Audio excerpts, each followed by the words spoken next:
Magandang araw mga bata! Ang ating pag-aaralan para sa araw na ito ay iba't ibang uri ng mga hayop.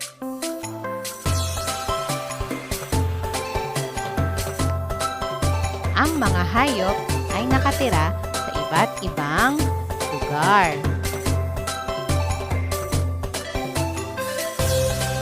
May mga hayop na nakatira sa lupa, gaya ng pusa, aso, baboy, kuneho, baka, kambing. Kayo mga bata, may alam pa ba kayo na mga hayop na nakatira sa lupa? Bukod sa nabanggit ko,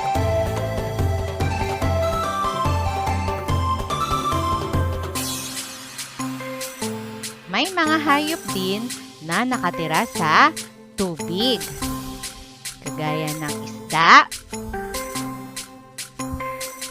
pating, tipya, ita, seahorse, at starfish. Kayo mga bata, may alam pa ba kayo na iba pang mga hayop na nakatira sa tubig?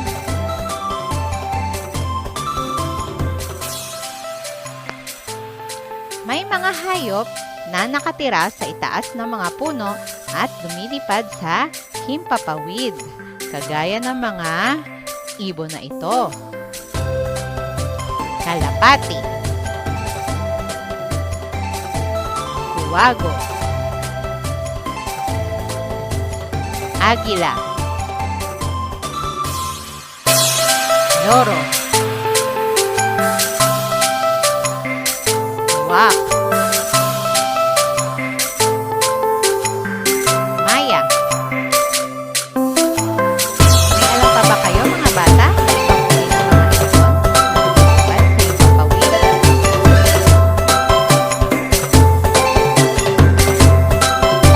Ang katawan ng mga hayop ay tulad ng bahagi. Pag-aralan natin ngayon ang bahagi ng katawan ng kalabaw, sungay, ulo, mata, ilong, bibig, paa, pisngi, hita, buntot, katawan. Yan ang mga bahagi ng katawan ng kalabaw.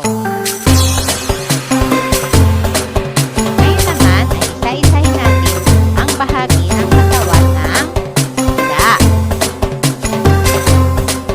Ulo, bibig, mata, talsik,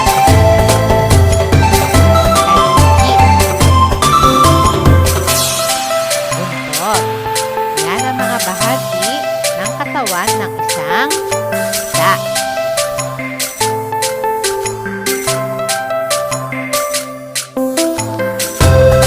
naman ay banggitin natin ang mga bahagi ng katawan ng isang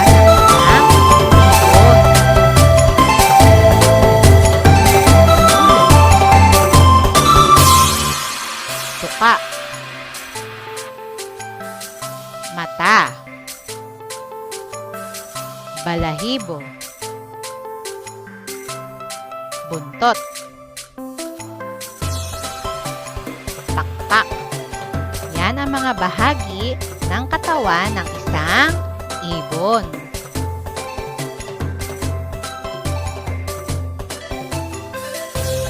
Ngayon naman ay pag-usapan natin ang tungkol sa mga hayop.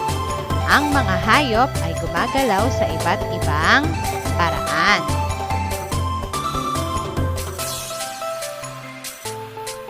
Ang kabayo ay tumatakbo.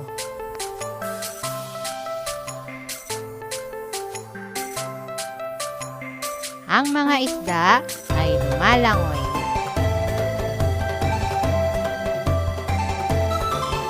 Ang mga ibon ay lumilipad.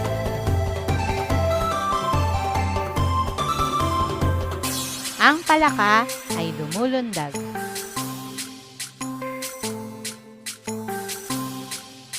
Ang ahas ay gumagapang.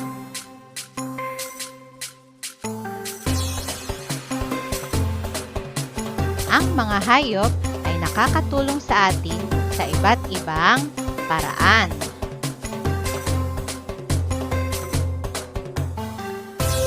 Ang pag-aalaga ng hayop ay nakakapagbigay ng kasiyahan.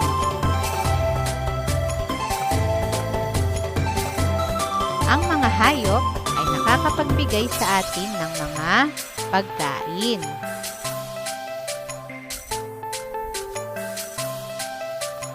May mga hayop na maaaring sakyan.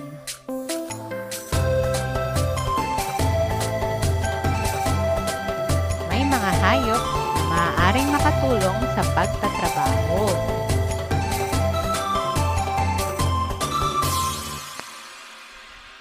Para sa inyong gawain, maglista sa Filipino notebook ng mga hayop na nakita mo na.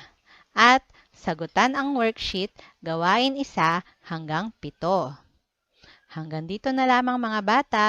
Paalam!